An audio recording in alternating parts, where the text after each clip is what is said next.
Oh dear, we seem to have lost James Apechi. But thank you so much, James, for that update. Away from that, President John Dramani Mahama has stated that the fight against illegal mining, Galamsey, is beginning to yield positive results, with some water bodies starting to clear up.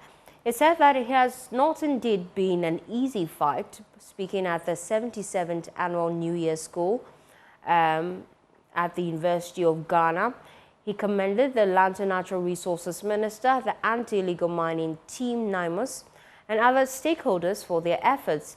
He urged them not to give up, but to continue the fight strongly.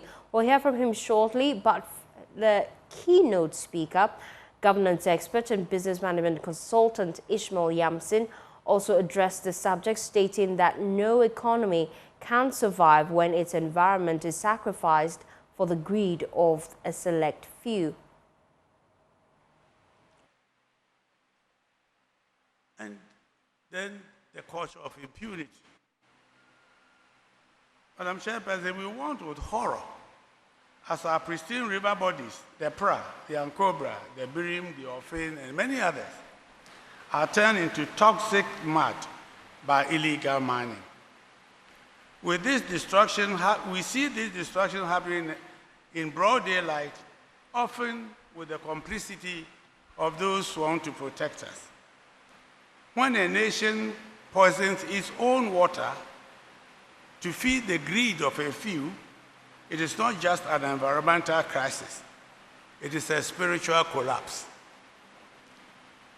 Additionally, Ghanaians watch helplessly every day as their leaders plunder the resources meant to develop their medical, educational, water, roads, bridges, and other economic and social infrastructure, while the few public office holders acquire huge and numerous assets and live offensive, ostentatious lives. We can now hear from President John Dramani Mahama. We're implementing sustainable mining practices, protecting forests and water bodies, and investing in renewable energy and strengthening climate adaptation for vulnerable communities. I want to commend the Minister of Lands and Natural Resources in the fight against Galamsey. It has so entered the fabric of our people that it's not been an easy fight. Communities have mobilized to attack, the task force when they have gone to enforce the ban on illegal mining. And so I'll encourage the task force, the minister, the Environmental Protection Agency, all of those involved in the fight against illegal mining, please don't give up. There are some positive results beginning to show. Recently, during the Christmas, my house was like the Makola market. Every person who knows the family, friends, business people, everybody wanted to come and spend a few minutes wishing us Merry Christmas. And so on 25th, the house was full outside, the cars parked all the way to the main road, and everybody coming to take just a few minutes of our time to wish us Merry Christmas. And so Madam Lodina said, we cannot take this stress, and so pack your bag, I'm taking you out of town. And so we ran away to a place called Crown Forest, where they have some zebras and giraffes. And I was telling Uncle Ishmael Yamson, for the first time in 2 years, I slept at 9 o'clock in the night and woke up at 9 o'clock the next morning.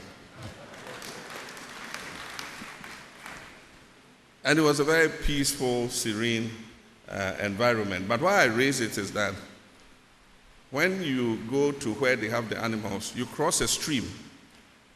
And before we crossed the bridge, I asked them, which river is this? They said it was the Ayinsu River.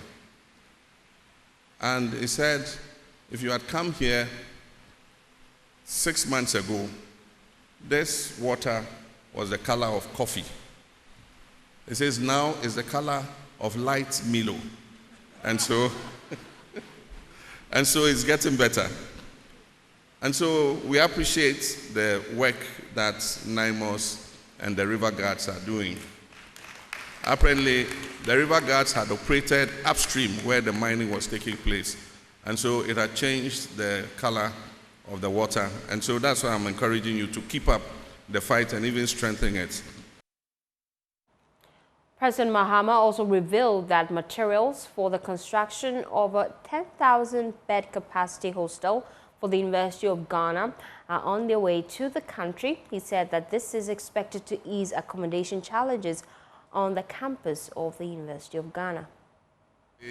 Most of our students have to live outside campus and travel to lectures every day. There have been a few unfortunate incidents where students have either been knocked down by vehicles and have died, or in a few cases been attacked by armed robbers and unfortunately lost their lives. It is preferable that we have as many of our students living on campus or as close to campus as possible. And that's why I was telling the Vice Chancellor a little good news. When I went to Singapore, we signed an agreement for a 10,000 student hostel in the University of Ghana.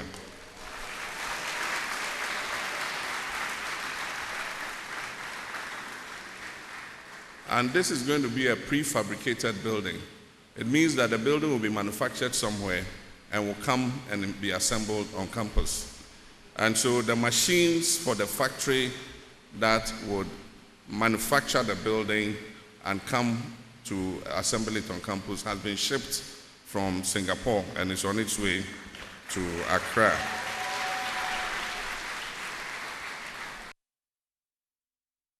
Well, he noted that the recent traffic congestion on the Accra-Kumasi highway caused by church activities points to the urgent need for the new expressway.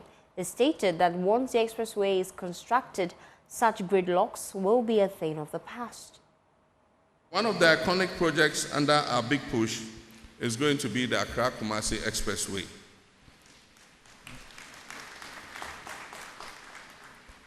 And for those who have spoken against this expressway, I wish that they were in the traffic jam over the New Year when one single church holding a convention brought the Accra-Kumasi road into gridlock for more than 7 hours.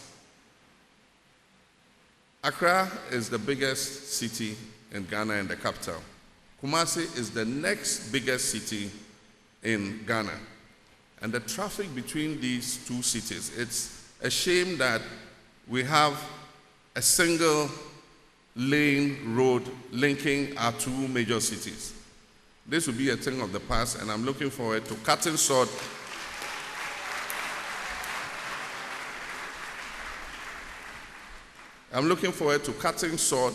early this year for the commencement of construction of the Accra-Kumasi Expressway. Early this year too, I'll inaugurate the task force that will begin the demarcation and design of the Green Digital City. This is a city that will straddle 3 regions, Greater Accra, Eastern and Volta region, and it will move some of the government offices and key institutions out of Accra into a new city. This will help to decongest the capital, Accra.